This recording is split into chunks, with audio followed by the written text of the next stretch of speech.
What's going on, guys? This is Tex-Mex here. We're talking about iron sights versus red dots on our everyday carry firearms. I'm gonna cut it straight to the point. Iron sights. Wait.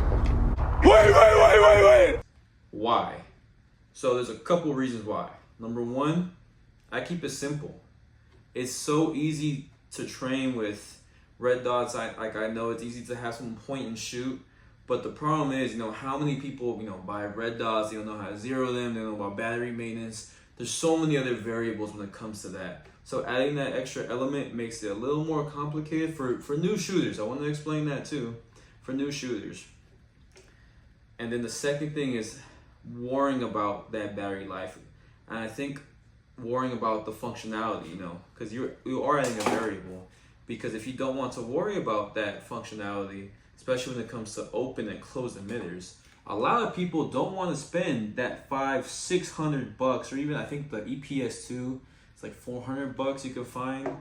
But that's the thing. Open emitters are a lot cheaper, but I've done little tests where I put a little bit of dust, a little bit of anything that really realistically can go in to that little emitter during a normal carrying scenario. Like I was just walking around my house and I realized there's some dust in there, and now when I look at the red dot, whoa, fuzzy, or it's not even there, it's blocked.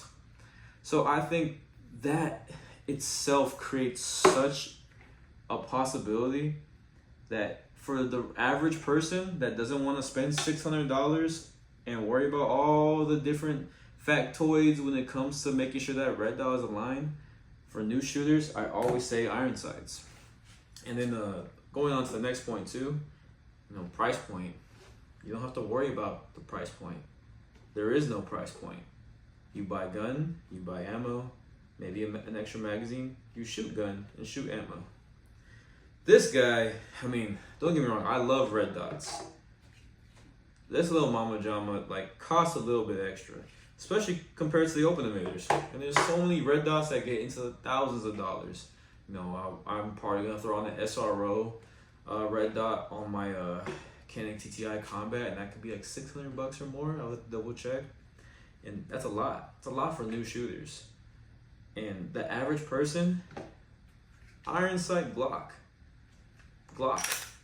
How can you really go wrong with it? The next point I do want to point out is kind of the bulk of it, which to some people may not matter, especially for larger individuals. But for some skinnier guys, I can imagine that this will definitely be bigger than that, and this will be a little bit bigger than that. Just, it's easier to carry. I have this inside the waistband and outside the waistband holster. You can see the ginormous difference with no extra fancy schmancy attachments. The thing is awesome. I don't have any complaints about it, but that's because you keep it simple. You know what you're getting. But yeah, and then the next reason why I would say iron sights are better than red dots overall is training with them. Because the problem I have with red dots is preparing for your worst day ever. And your worst day ever could be the day your red dot goes out. I have suppressor height sights with this guy, so I practice with the red dot and the iron sights with this guy and this guy. But with the Glock 48, I only practice one thing. That's the iron sights. I keep it simple. I'm accurate. I know what I'm doing with this gun. I don't have to worry. I don't have to look for a red dot. I know exactly what's going on. This is the best option for a new shooter. By this, I mean a simple setup. The next one, and I'll be honest, you guys can call me a fanboy for it.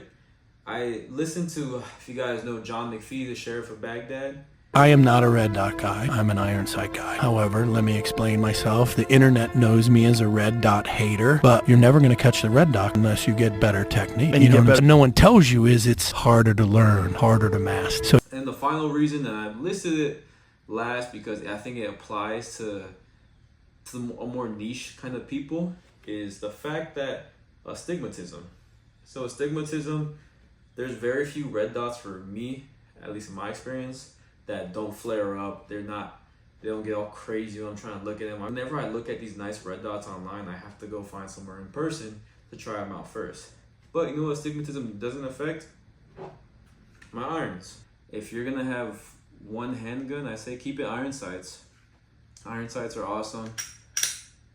And yeah, I think that's about it for today. So I appreciate all you guys that are been bringing up my channel. We're growing subscribers. The Tex-Mex family is growing.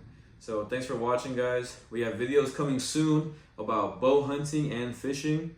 And if you guys want more of the cooking recipes, I could bring back a lot of those recipes. And the motivational content will not stop also. But thank you guys. This is Tex-Mex, and I like iron sights. And that's it.